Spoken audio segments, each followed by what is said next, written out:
Jesus Christ, God of the supernatural. Kapag naintindihan po natin the real character of God, mas mapapamahal po tayo sa Diyos. At kung alam din natin na gaano tayo kamahal ng Diyos, makikita natin yung ating buhay na ang Diyos ang nagsimula sa ating buhay, ang Diyos ang siyang gumagawa sa ating buhay, ang Diyos ang siyang magpapatuloy sa ating buhay. Amen. So makikita natin yung kabutihan ng Diyos araw-araw. Sabi ko, nananalangin ako kung anong isi-share ko sa atin. No? Alam ko, marami na kayong mga Word of God na natutunan. Minsan, parang wala nang space, no, sa atin. Alam niyo po, habang nagtuturo at nag-aral din tayo, sometimes we need to unlearn. Sabi niyo nga, unlearn. And sometimes we need to relearn.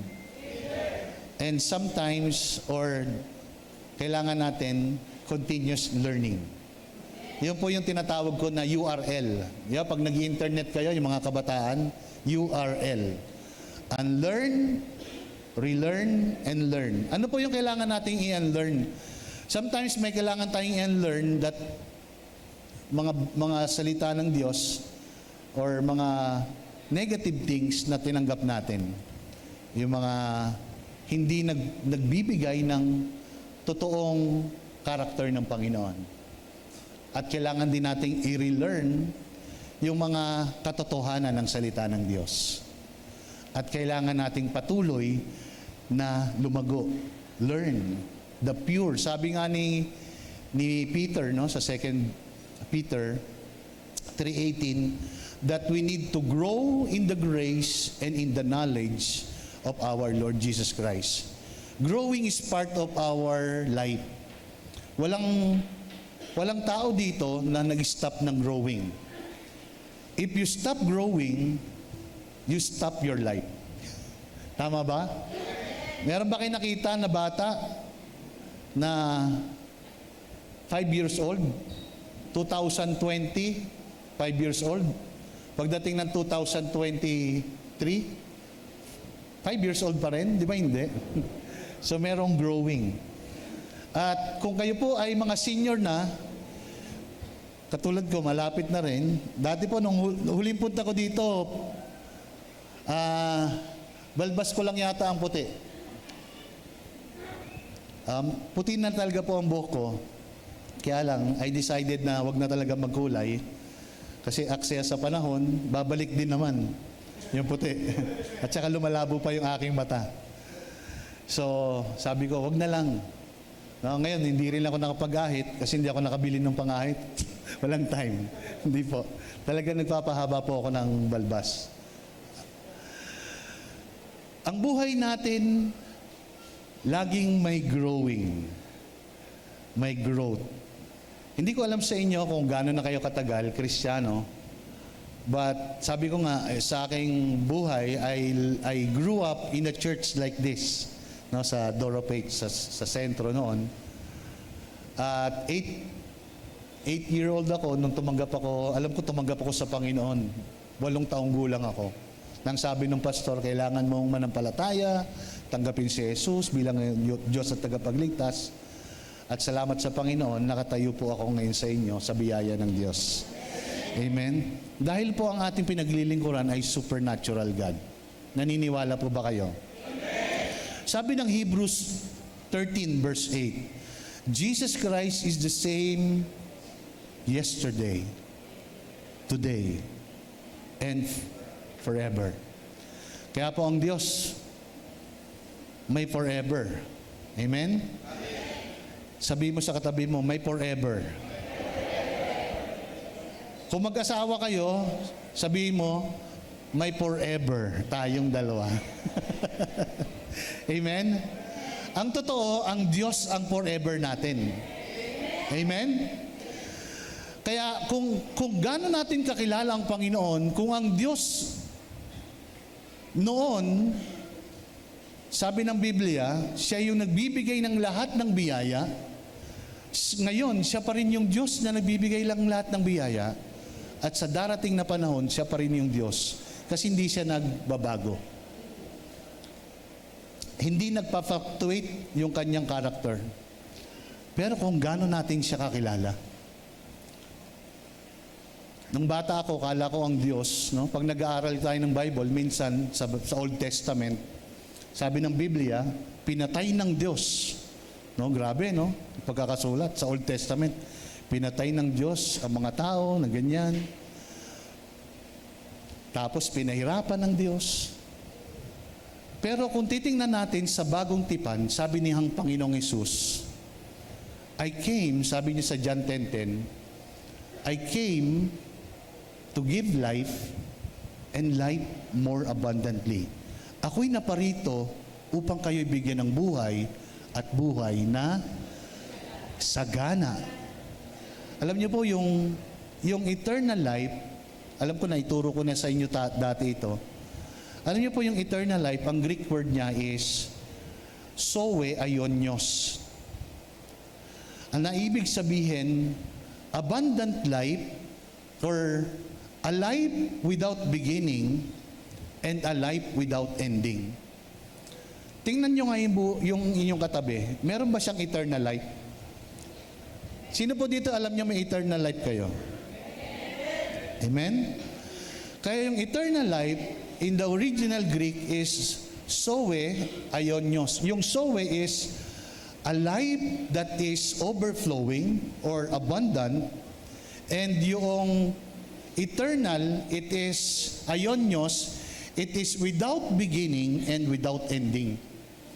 Kung imaginin po natin, yung buhay natin ngayon sa natural, sa physical, mawawala po itong katawan na ito. Tama po ba? Pero yung ating spirito, yung ating kaluluwa, na tumanggap sa Panginoon, meron na po nakahanda sa ating bagong katawan. Kaya po ang Panginoon, merong finished work. Ang Panginoong Hesus, sino po nakakaalam ang Panginoong Hesus may finished work? Diba sabi niya sa krus, tetelestai. It is finished. The word tetelestai means Jesus Christ did a job well done. Hindi na uulitin. Our salvation, yung ating kaligtasan, ginawa na ng Panginoon through the cross. Kaya sinabi niya, it is finished. Wala nang ibang magliligtas, wala nang ibang kaligtasan, wala nang ibang magpapatawad sa iyo. Yung kapatawaran natin, it was purchased on the cross. At merong present work ang Panginoon sa atin. Alam niyo po ba yung present work ng Panginoon? It is through our knowledge of Him.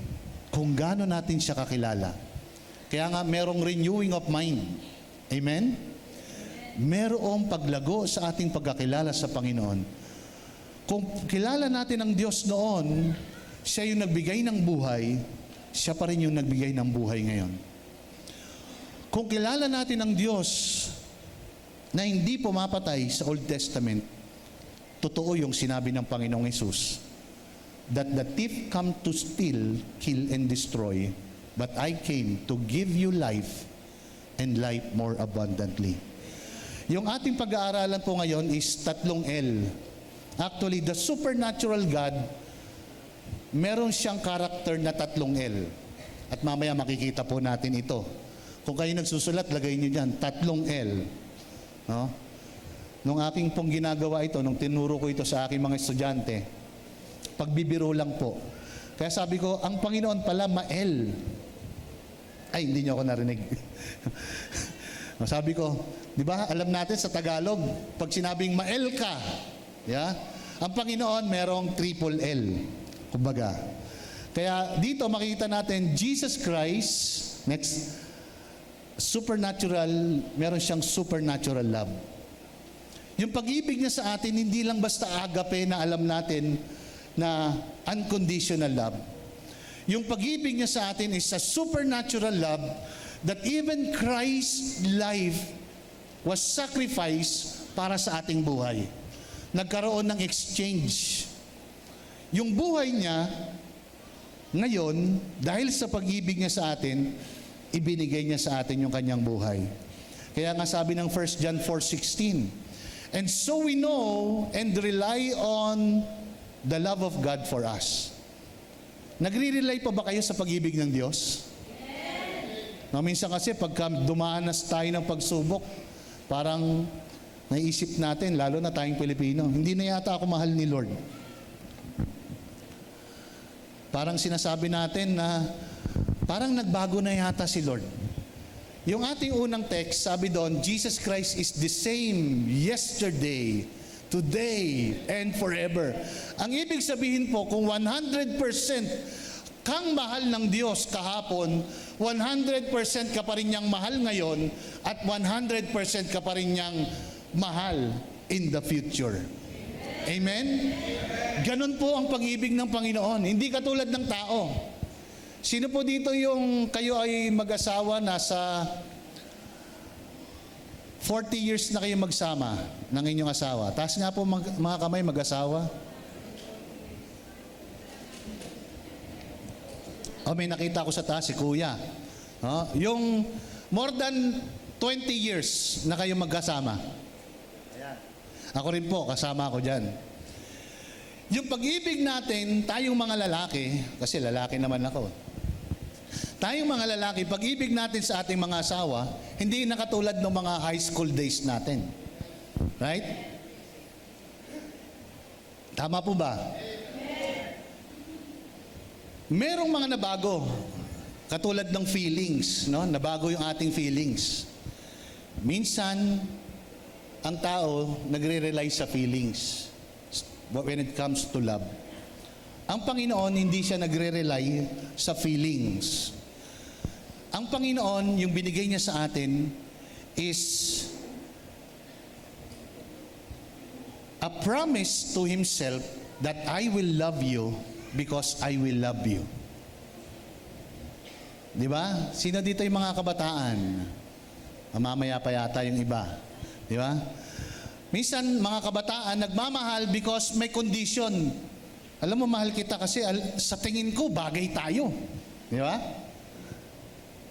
Sa tingin ko, mahal na kita. Sa tingin ko, ikaw ang forever ko. No, minsan ganon. Pakiramdam ko, ikaw na yata yung binigay sa akin ng Panginoon.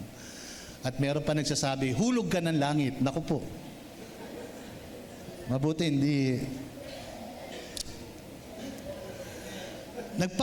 Minsan nagbabago-bago ang ating pakiramdam when it comes to love. In situation. Pero ang Panginoon hindi. Kaya nga, God is love. Whoever lives in love, lives in God. And God in them. Tingnan niyo po yung verse. Okay, next verse. Okay, sabi dyan, 1 John 4:16. Whoever, sabi dyan, whoever lives in love, lives in God. Yung context nitong John 4, makikita natin sa John 4:4, God is love. Yun po yung pinaka-context ng 1 John 4.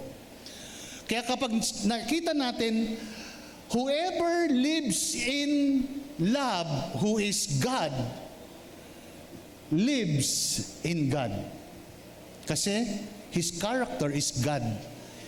God's character is love. Amen po ba? Kaya kung ang Panginoon, yung kanyang pag-ibig ay the same, it is the same yesterday, today, and forever. It is a supernatural love. Amen? Kaya kailangan natin makita na ang Diyos nating pinaglilingkuran is the God of the supernatural. Amen? Kasi hindi siya nagbabago. 1 John 4:19, we love because He first loved us. Kaya tayo nagmamahal kasi tayo yung unang naka-receive ng pag-ibig. Di ba mga kababaihan? Pag sinabihan kayo, alam mo, mahal kita. Di ba pagka may pag-ibig ka din sa lalaki, sasabihin mo, mahal na din kita. Di ba? Pero ang Diyos lagi ang nangunang nagsasabi sa atin, mahal kita anak. Kasi yun ang karakter ko. Ako ay Diyos ng pag-ibig. Hindi ako Diyos ng galit. Ako ay Diyos ng pag-ibig. Tingnan mo nga yung katabi mo kung kaya mong mahalin. Yung iba sabi, parang napailing yung iba. Huh? Alam niyo po, ang katotohanan, sabi ng Biblia, alam niyo kung babasahin natin itong buong 1 John, sabi ng 1 John, kung sinasabi mo na mahal mo yung kapatid mo, kung sinasabi mo na mahal mo yung Diyos na hindi mo nakikita, pero yung katabi mo ngayon, hindi mo kayang mahalin, anong sabi ng Biblia? Isa kang? O kayo nagsabi niyan? Di ba? Kaya nga, kailangan nating maintindihan, yung ibinigay sa atin ng Panginoon, na pag-ibig, yung puso na binigay sa atin ng Panginoon, ay katulad ng puso ni Jesus. Amen? Maraming Kristiyano na laging sinasabi ng ating puso na ang mga born again, na ang puso ng mga born again ay marumi pa rin. Kung ganun ang tingin mo sa sarili mo, hindi ka talaga mababago. Sabi ng Old Testament sa Ezekiel, that I will give you a new heart, and I will give you a new spirit, and I will put my spirit in you. Grabe si Lord, no? Bibigyan nga kita ng bagong puso. Yung puso mong bato, na kinakanta-kanta mo pa, tatanggalin ko na. Di ba? Kanta yung pusong bato, di ba? Tatanggalin ko yung pusong bato na yan, papalitan ko yan ng puso na dalisay.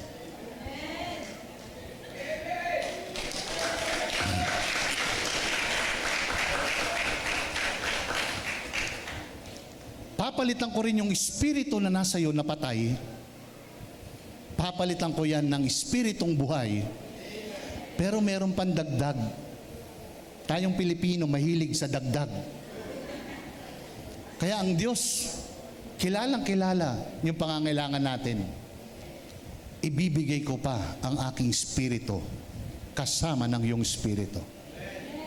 Ba, napakabuti ng Panginoon?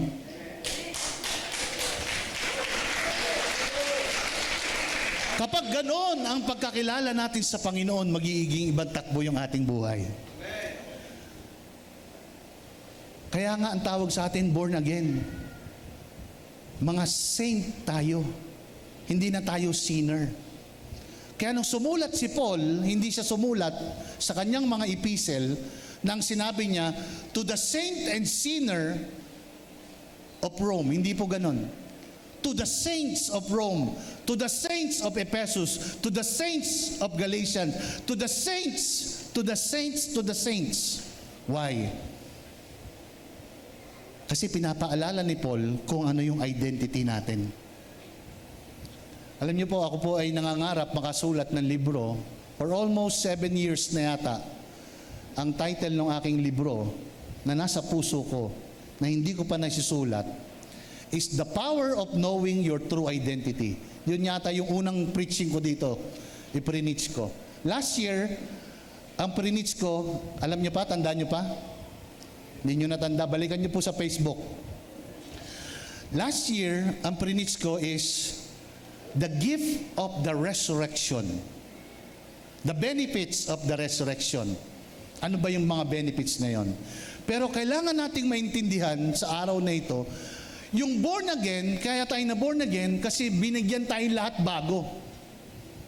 Kaya nga yung 2 Corinthians 5:17, matindi. If any person, kung sino man ang na kay Kristo, bagong nilalang. Lahat ng luma, wala na. Lahat bago na. Kasi pinatawad na tayo ng Panginoon. Alam niyo po, yung forgiveness natin is a total forgiveness. It's a redemption ginawa ng Panginoon sa atin. Sino nakakakilala dito kay Robin Padilla? Wala yatang hindi nakakilala, no? Di ba nakulong siya? Dahil nagkasala siya. Nagkaroon siya ng pardon, right? Alam niyo ba yung pardon niya? Is absolute pardon. Kapag titingnan yung kanyang record, wala siyang record. Because of absolute pardon, pwede kang tumakbo kahit anong position kasi binigyan ka ng new life. Imagine ninyo yun sa bawat isa sa atin. Napipicture nyo ba yung ginawa sa atin ng Panginoon? Kaya nga sabi ng Romans 2, sabi ng 2 Corinthians 5:19, wala tayong record of wrong. There is no record of wrong. Sa kaya nga sabi ni David sa kanyang prayer, blessed is a man who does not impute sin. Na wala kang kasalanan. Kaya you are a blessed man. Sabi mo sa katabi mo, blessed ka. Sabi mo, blessed ka talaga. Kitang-kita sa'yo na blessed ka. Amen? Kasi wala kang record ng kasalanan. Tayong mga tao, mahilig tayong keep. Ano yan? Tama ba yung keep? Kim, no kuya? Lagi tayong merong history.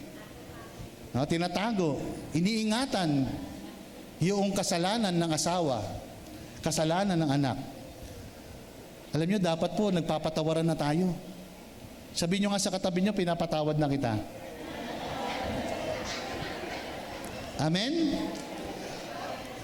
Sabihin mo sa kanya, kahit hindi ka mag-sorry, pinapatawad na kita. Alam nyo, ganun po ang Diyos. Hindi na tayo hinintay na mag-sorry para patawarin tayo. Kung alam nyo yung istorya ng babae na nahuli na aktong nakikipagtalik, no? In the act of sexual immorality, kung babasahin nyo po yung Bible sa John 8, hindi siya humingi ng sorry. Right? Ang mga nag-a-accuse sa kanya, yung mga Pariseyo at saka yung mga scribe. Kaya nga ang tawag ko sa mga Pariseyo, tagatingin ng kasalanan. Yung mga scribe, tagasulat ng kasalanan. Scribe. No? Kasi yun ang Italian din ng scribe is write. Ganon din po yung scribe, tagasulat. Huh? Kaya sabi mo sa katabi mo, binura ko na lahat ng kasalanan mo sa akin. Kaya nga ganon ang Panginoon. He took away all our sin because of His love for us. Yun yung supernatural love. He does not keep record of wrong. Alam nyo, kapag naintindihan nyo po yung sinasabi ko sa inyo, mapapalitan po yung inyong prayer life. Dati rin po ganyan ako mag-pray. No, lagi akong humingi na sorry kay Lord. Lord, sorry! No, naiiyak pa. Pero nung binigay sa akin ng revelation ng Panginoon, na pinatawad na kita sa lahat ng iyong kasalanan dahil mahal kita. Sino dito yung mga magulang? Sino dito yung meron kayong magulang? Nung pinatawad na kayo ng magulang nyo, dahil hindi kayo umuwi ng maaga, sabi ng magulang nyo, 10 o'clock. Diba? Pagdating niyo, sorry kayo na sorry. Pagising nyo ng umaga, magsasorry pa rin kayo ba ng sasorry? Sorry, hindi ako Pagdating ng hapon, magsasorry pa rin kayo. Hindi na, di ba? Sometimes, we need to change our mindset. Tama po ba? Kailangan makilala natin ang Diyos as He is in the Bible. Kaya nga sabi ng Romans 5 verse 5, sabi diyan, and hope does not disappoint us because God's love has been poured in our hearts through the Holy Spirit which He has given us. Ang ibig sabihin po nung poured, hindi po yung winisik lang. Hindi rin lang yung tabo. Okay? Kung yung measurement ng pouring out is galon, no? Kung measure natin parang drum, isang drum na pag-ibig, ang measurement po nun is the whole universe. The measurement of the love of God is the whole universe.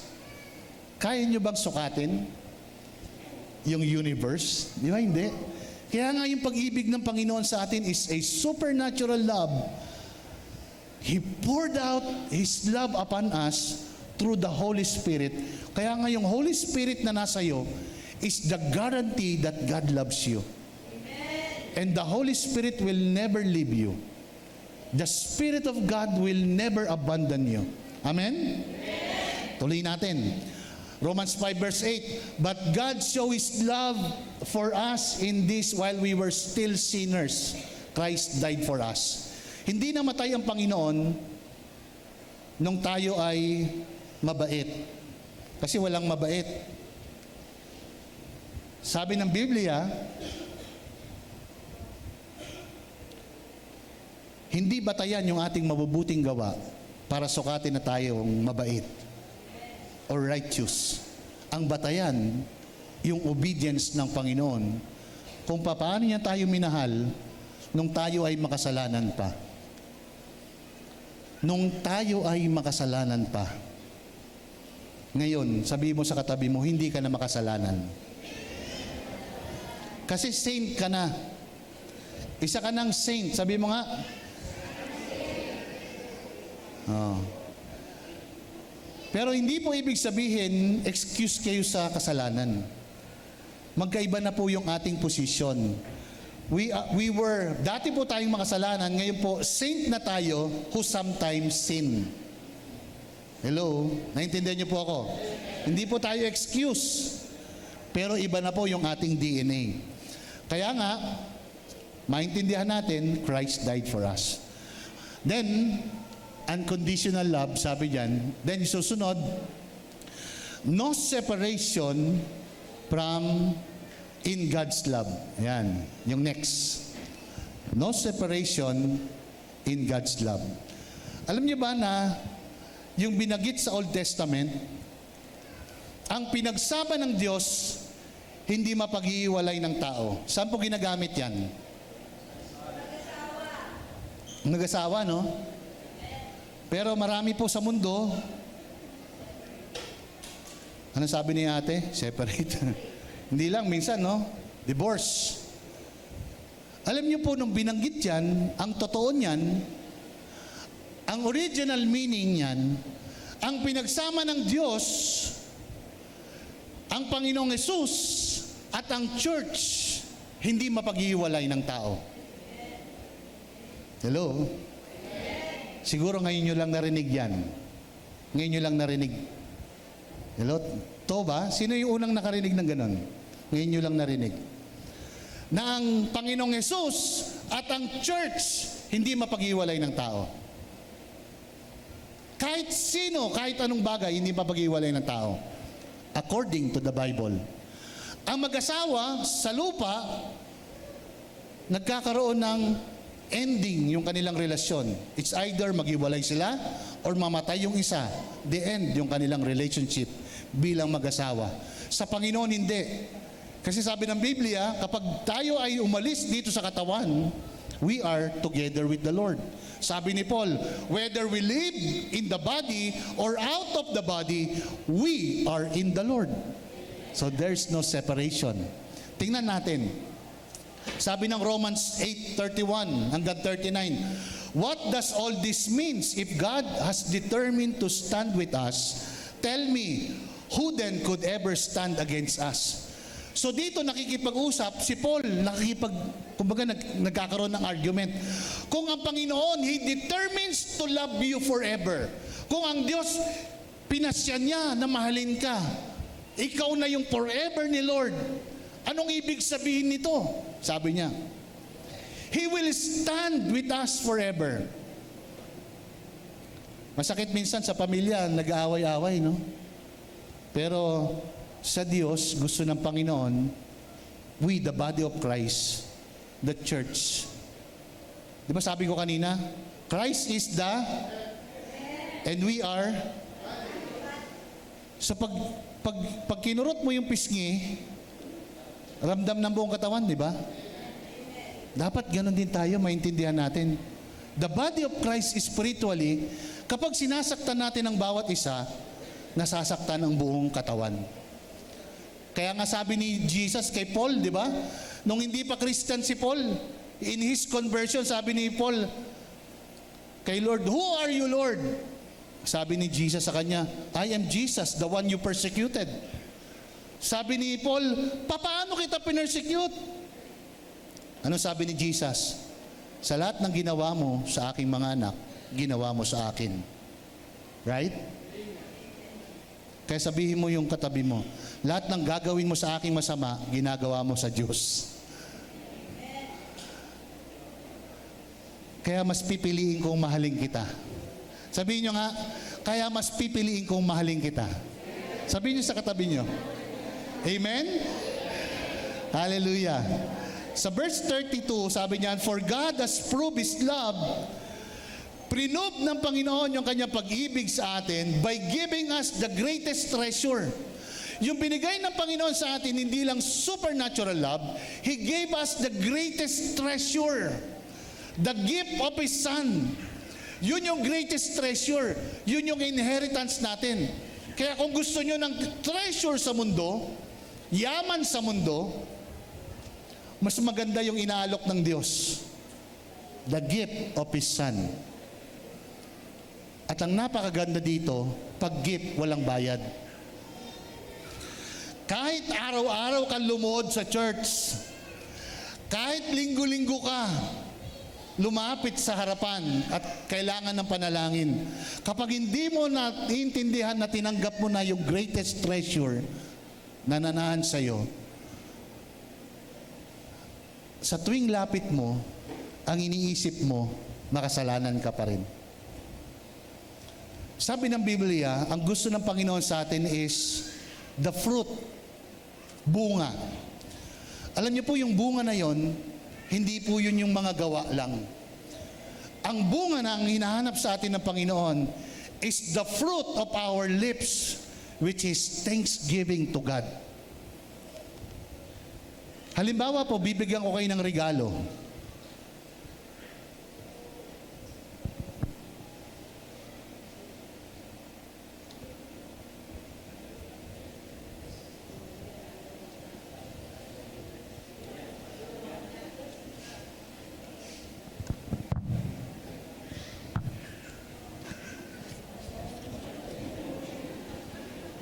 Kuya, halika. Si Kuya, halika dito. Hindi, si Kapitan.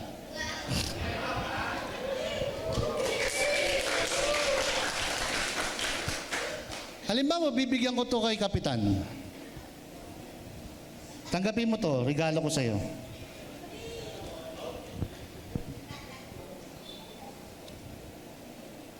Sa'yo na yan. Umupo ka na.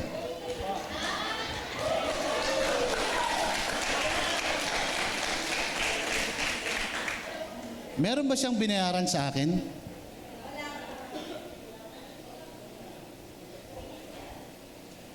Ano lang ginawa niya? Tinanggap lang, di ba? Mas umalis na. Hindi nag-thank you, no? Hindi, nag-thank you yan. Ayos to. Amen? Alam niyo sa Panginoon, anong kailangan lang natin gawin? Alam niyo, 3 bagay lang. Ang Panginoon binigay na sa atin lahat. Ang kailangan lang natin tagapin sa pananampalataya. Yung gift, we need to receive it. Number 1. Number 2, we need to own it. Kuya, sa'yo na yan. Kap, sa'yo na yan. Sa'yo na yan. Sabi mo, akin to. Ayun. Sa'yo talaga yan. Sa'yo na eh. Yung pangatlo, you need to enjoy it. Nakuha niyo po? When you receive Jesus Christ, receive Him, own Him. Di ba yung asawa ninyo, nung binigay ng na manikan kayo, ibinagkakalob ko na ang aking anak sa'yo. Mahalin mo siya. Di ba tinanggap nyo? Tapos pumirma kayo ng contract. 10 years, 20 years contract ba yung binirma nyo? Di ba hindi? Forever? Till death do us part, sabi. Yung iba, till death do us part. Napuno na ng utang, ate. Yun, nag-iwalay. You need to own it. Pangatlo, you need to enjoy it. Kaya nga sabi ng Panginoon, we are resurrected together with Christ to enjoy the newness of life. Amen? Na-enjoy nyo ba yung newness of life? Sa mga nasa taas, na-enjoy nyo ba? Oh. Baka na-enjoy nyo yung Facebook. Okay lang po. I-share nyo na yung Facebook ng sermon ngayon sa inyong mga kaibigan. Verse 32, sabi diyan, "For God has proved His love by giving us His greatest treasure, His greatest gift, our inheritance," actually, sabi ng ibang translation, Jesus Christ, His Son. "And since God freely offered Him up as a sacrifice for us, He certainly won't withhold from us anything else He has to give." Ano yung withhold? Hindi niya pipigilan. Kaya nga ang pag-ibig ng Panginoon, ang biyaya ng Diyos todo-todo. Amen? Kaya kung magmahal ang Panginoon sa iyo, mahal ka niya todo-todo.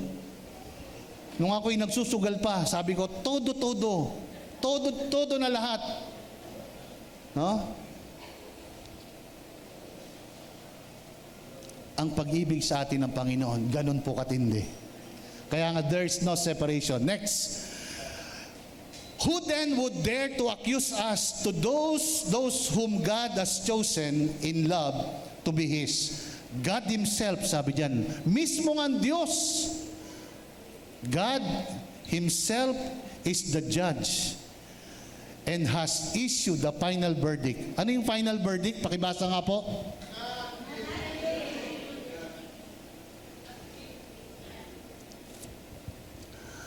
Kaya dapat tayo not guilty.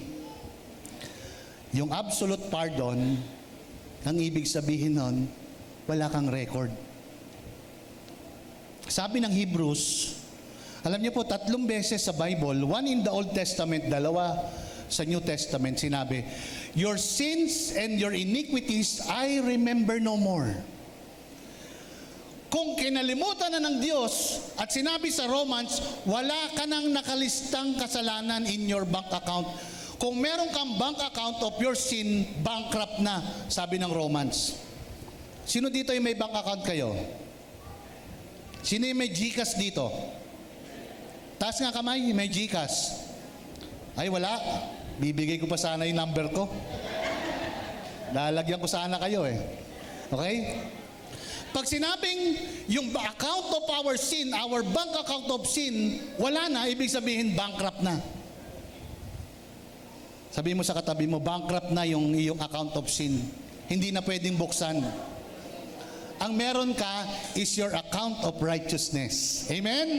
Hallelujah! Kaya nga you are not guilty. Verse 34, "Who then is left to condemn us? Certainly not Jesus." Jesus will not condemn you. Si Jesus nga namatay para sa iyo, i-condemn ka pa niya. Ganun tayo, kamahal ng Diyos. The anointed one, for He gave His life for us. Okay, meron pa akong ilang minutes. 10? Tama ba? 10? 15? 20? 10? Okay, sige. Tatapusin ko na ito sa 10. Gusto niyo na ba matapos? Hindi pa daw. Okay. The anointed one, for He gave His life for us, and even more than that, He has conquered death, and is now risen, exalted, and enthroned by God at His right hand. So how could He possibly condemn us? Since He continually praying for us. Alam niyo ba yung present work ng Panginoon? Di ba sabi ko may finished work? Present work? Alam niyo yung present work ng Panginoon ngayon? He's praying for you. Sa tingin niyo ba, sasagutin ng Ama yung panalangin ng Diyos, ng Panginoong Hesus? Sa tingin niyo ba, sasagutin ng Panginoon yung panalangin niyo? Sino mas mabisang manalangin? Ikaw o si Jesus? Eh kung si Jesus nasa iyo, di mabisa din yung panalangin mo. Kaya yung panalangin natin, sinagot na eh. Kasi ang Panginoon, hindi siya yung Diyos na reactive God. Alam niyo ba yung reactive? Alam niyo yung reactive? Pag may pangangailangan kayo, Lord, bigyan mo ako ng ganito. Sabi naman ni Lord, teka, saka ibibigay. Yun ang reactive. God is not a reactive God. God is a proactive God. Kaya nga sabi ng Biblia, hindi mo pa hinihingi, alam niya na yung pangangailangan mo, Right? Sabi ng 2 Peter, pinagkaloob nyo na. God has given us everything we need for life and godliness. Pero merong kondisyon, according to your knowledge of Him. Kung gaano mo kakilala ang Diyos, kung ano yung pagkakilala mo sa character niya, kung Diyos prinobide niya na lahat, according to your knowledge of Him. Sabi ng verse 3, sabi ng verse 4, and has given us His divine power. He has given us His divine nature. We are sharers of His divine nature. Alam niyo ba yung sharer? Partaker? Ibig sabihin kung anong meron si Kristo, meron ka. Kaya nga ang Biblia, napakaraming bagay na magaganda pinagkaloob sa atin. Sabi ng Biblia, we are heir of God and heir of Christ. Anong ibig sabihin? Kung sa mana, sa natural, kung ano yung ibibigay ng tatay na pamana sa'yo, yun din ang ibibigay ng anak para sa'yo. Kaya yung tatanggapin mo, doble-dobleng pagpapala. Ay, walang masaya. Hallelujah! Kaya nga, sabi dito, and enthroned by God at His right hand, so how could He possibly condemn us since He continually pray for us? Next, verse 35. Sabi dito, who could ever divorce us, sabi diyan, from the endless love? Sa ibang translation, who could separate us from the love of God? Nilagay ko yung divorce kasi para maintindihan natin. Yung separate kasi parang, separate lang, hiwalay lang. Dito po yung sinasabi na ang pinagsama ng Diyos, hindi paghiwalay, hindi kayang paghiwalay ng tao. Alam niyo kung saan ginagamit yon? Di ba sa kasal, sabi niyo kanina? Alam niyo, ginagamit po yan sa patay. Mas magandang gamitin. Kaya yung mga pastor dyan, huwag niyo munang gamitin sa patay kasi baka hindi pa nila alam. Sabi ninyo, pag pinagsama ng Diyos, hindi mapaghiwalay ng tao, baka magulat sila. Hindi nila maintindihan. It is Christ and the church. No one can divorce us from the endless love of God's anointed, Jesus Christ. Absolutely, sabi dito, absolutely no one. Sabi nyo nga, no one. Nothing is in the universe. Tingnan nyo, nothing in the universe has the power to diminish. Alam nyo ba yung diminish? Yeah, yung grow cold, diminish, pababain. Or kung sinabi ko kanina 100%, hindi po mababawasan yung 100% pag-ibig ng Diyos. To diminish His love toward us, ano yon? Trouble, pressure, problems are able to come between us and heaven's love. What about persecution? Deprivation, danger, and death threat? No, for they are all impotent. Alam niyo yung ginamit dyan na word na, they are all impotent to hinder the omnipotent love. Pag sinabing impotent, cannot produce to the impotent, omnipotent love of God. Anong ibig sabihin? To the ever-producing love of God na nasa atin. Nakita niyo po yung supernatural na binigay ng Panginoon sa atin? Verse 36, even though it is written, all day long we face death threat for your sake. Sabi ni Paul, nakasulat, kami nga, death threat na kami, sabi ni Paul. Kaya nga sabi ni Paul, I die daily. Si Paul po yun, I die daily. Because of lahat ng problema, para ibigay niya sa atin yung gospel, He died daily. He faced death every day. Next, 37, yet in the midst of all these things, we triumph over all of them. For God has made us to be more than conqueror. Alam niyo po, kung kayo nagpa-follow sa akin, meron ako nilalagay, no? Yung Greek word, hupernikos, right? The word hupernikos is the same word, more than conqueror. Yun yung hupernikos. No? It's two words, huper and nikos. Yung huper is more than, above, or ayun nga, more than. And yung Nikos is the word victory. Sino dito meron kayong suot na Nike na sapatos? Alam niyo ba yung Nike na sapatos came from the Greek word? Nike. Nike. Yeah? Yung Greek word ng yung Nike na yan is from the Greek word Nike, which means victory. Kaya ikaw, yung katabi mo, sabi mo sa kanya, victorious ka talaga. Amen? 38, sabi dito, so now I live with the confidence that there is nothing in the universe with the power to separate us from God's love. Konbinsido na ba kayo? Tingnan mo yung katabi mo, convinced ka na ba talaga? Verse 38, so sabi niyan, confidence, no? Kailangan talaga magkaroon tayo ng confidence eh. Sinulat ko ng isang araw, marami kasi ako nakita nagpipray, no? Kailangan ang prayer nila to convince God. Alam niyo, when you pray, you do not need to convince God. You need to convince yourself, not God. That God hears you. Hello? Kasi kung hindi ka convinced na pinakikinggan ka ni Lord, lagi kong... Minsan pag nananalangin tayo, sumisigaw pa tayo, di ba? Yung tatay niyo ba, pagka may sinisigawan niyo? May pangangailangan ka? Hoy Dad! Kailangan ko to! Di ba hindi? Minsan binubulong niyo lang. May lambing. Alam niyo, mas masarap maglambing sa Diyos. Minsan, kahit yung demonyo, pagka nag-pray tayo, sumisigawan natin yung demonyo, lumayas ka! Minsan, pati asawa, lumayas ka! Huwag niyo palayasin yung asawa niyo. Pabalikin niyo lagi.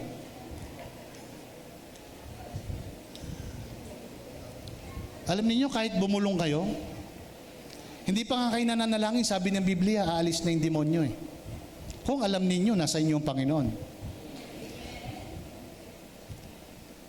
Hello? Andiyan pa ba kayo? Amen?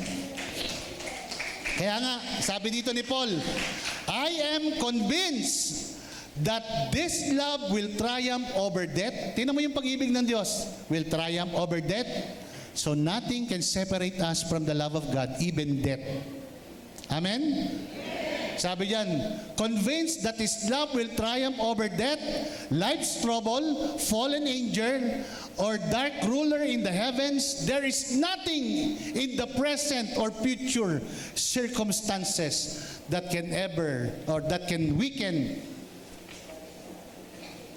His love. Anong ibig sabihin? Kahit ang kulit-kulit mo, hindi magbabago sa si Lord.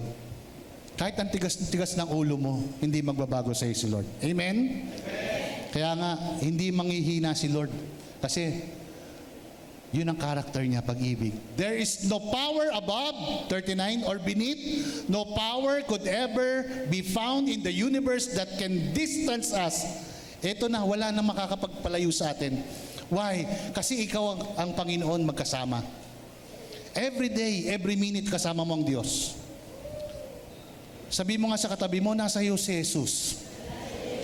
Sabihin nga natin, I am in Christ, and Christ is in me. The Holy Spirit lives in me, and I live in the Spirit. We are joined together. Ito po yung sabi niya. There is no power can distance us. Walang makakapagpalayo sa iyo. Amen? Kaya ang Diyos hindi malayo. Kaya pag magpipray po kayo, huwag kayong titingin sa taas. Huwag niyong isipin malayo ang Diyos. Kasi ang Diyos nasa iyo. The Holy Spirit and your spirit are one. Kaya ngayon sabi niya, I will give you a new heart, I will give you a new spirit, and I will put my spirit in you. Alam niyo ba? Kasama natin lagi ang Espiritu ng Diyos. Kasi sabi ng Colossians, Christ now is our life. Ang buhay mo ngayon, buhay na ni Kristo. Kahit na hindi mo alam na ang buhay mo ngayon, buhay na ni Kristo, kaya po sinasabi ko sa inyo, yung buhay mo ngayon, buhay na ni Kristo. Hindi lang siya awit. Di ba? Minsan inaawit natin, this is the air I breathe. Nakaganyan ka pa umawit. This is the air I breathe. Your holy presence. Imagine niyo yung awit. You are actually my life. Yeah, may awit pa. My life is in you, Lord. Yeah? Your life is the life of Christ. Kaya sabihin mo sa katabi mo, binago ka na ni Lord. Magbago ka na ng isip. Mahal ka ng Diyos. Tingnan mo nga uli yung katabi mo. Sinabi mo kanina, pinatawad mo na siya, di ba? Tanungin mo siya, pinatawad mo na rin ba ako? Hallelujah. Amen. Kaya nga, can never distance us from God's passionate love, which is love is upon us through to our Lord Jesus Christ, the Anointed One. Next, supernatural love, Ephesians 6:24. Grace with you all who love our Lord Jesus Christ with undying, incorruptible love. Yung pag-ibig ng Diyos sa atin, hindi mamamatay. Yung pag-ibig din natin sa Diyos, hindi rin mamamatay. Amen? Ganong kabuti ang Diyos. Amen? Kaya wag mo sabihin sa Panginoon na nangihina na yung puso mo, hindi mo na siya mahal. Kasi si Paul mismo, yung Biblia mismo nagsabi, mahal natin ang Panginoon, yung pag-ibig natin sa Panginoon, hindi rin mamamatay. Why? Kasi kung nasa iyo ang Espiritu ng Diyos, ang Espiritu ng Diyos hindi mamamatay, pati yung pag-ibig ng Diyos nasa iyo, hindi rin mamamatay yung pag-ibig ng Diyos. Amen? Tayo pong lahat ay tumayo. Kayo po ba'y napagpala? Natapos ko na po yung isang point ko kasi yun lang ang gusto kong i-point. Actually, 3 yung point ko yan. Yung 3 L, di ba? Sabi ko. Kaya may babalikan po ako next year. Na Ate Yami. May babalikan pa ako next year. Kasi love lang yung naituro ko sa inyo. Pero alam niyo po, kung yung love ng pag-aaralan natin ngayon, hindi po matatapos itong buong maghapon. Maraming verse sa Bible na mahal tayo ng Panginoon. Maging yung pag-ibig natin sa Panginoon, sabi ng Ephesians 6:24, hindi mamamatay yung pag-ibig natin sa Panginoon. Kaya nga, ano yung URL? Tandaan niyo pa yung URL? Unlearn. Diba? Huwag natin sabihin, lumayo ako dati kay Lord. Hindi kayo makakalayo kay Lord. Sinabi ni David paano ako makakalayo sa iyong presensya, sabi ni David. Kung saan ako nandoon, pumunta, nandoon ka. Paano na ngayon? Kung nasaan ang Panginoon, nasa puso mo, kahit saan ka pumunta ka ngayon kahit saan, kasama mo pa rin ang Panginoon. Kailangan lang natin maintindihan. Kaya kung paano natin kakilala ang Panginoon, it will change your mindset, it will change the direction of your life. Kaya kung ang tingin mo, hindi ka pa nababago completely na 100%. Kung dati sinasabi mo, born again ka, tapos marami pa rin akong kung alam mo lang, pastor, marami pa rin akong kahinaan. Sabihin mo sa sarili mo, marami kang kahinaan, pero malakas yung nasa iyo. Sabi ng Biblia, greater is He that is in you than he that is in the world. Yung taga-mundo, nasa mundo. Pero yung taga-langit, nasa langit. Hello? Yung taga-langit, nasa langit. Narinig niyo ba ako? Kasi sabi ng Biblia, you are the temple of the Holy Spirit. Kung sinabi ng Diyos, ikaw ang templo, ibig sabihin, ikaw yung banal na tahanan. Naririnig niyo ba ako? Kaya wag na kayong kumawit ng palitan nyo na yung awit nyo na yung banal na tahanan. Kasi kayo na yung banal na tahanan. Change our mindset. URL. Sabi nyo nga URL. Unlearn, relearn, and learn. You need to learn, we need to learn the pure message. Kasi sabi nga ni Peter, we need as a baby pure milk of the word. Di ba? Nasanay na tayo sa mundo. Ang pinaiinom sa bata, gatas na nakalata, hindi ng gatas ng ina. Di ba? Mix. Pero kapag naintindihan natin yung pure message of God, the pure grace of God nasa atin, mag-iiba yung takbo ng ating buhay. Kahit may problema, ang sasabihin natin, problema, mas malaki ang Diyos ko. Pag umaharap kayo sa pagsubok, wala kayong pera, hindi nyo sabihin wala kayong pera. Ang ama ko ang may-ari ng mundo. Hindi ako mawawalan. Right? Kung pagbukas nyo ng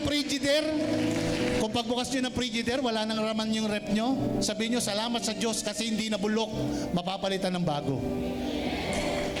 Kailangan palitan natin yung ating mindset. Amen? Taas natin ating kamay. Panginoon, maraming salamat po sa kabutihan mo sa aming buhay. For you are good, your love endures forever. Dalangin ko sa lahat ng mga kapatid ko na naririto. Maybe some of them, Lord God, first time nila marinig yung message na ito.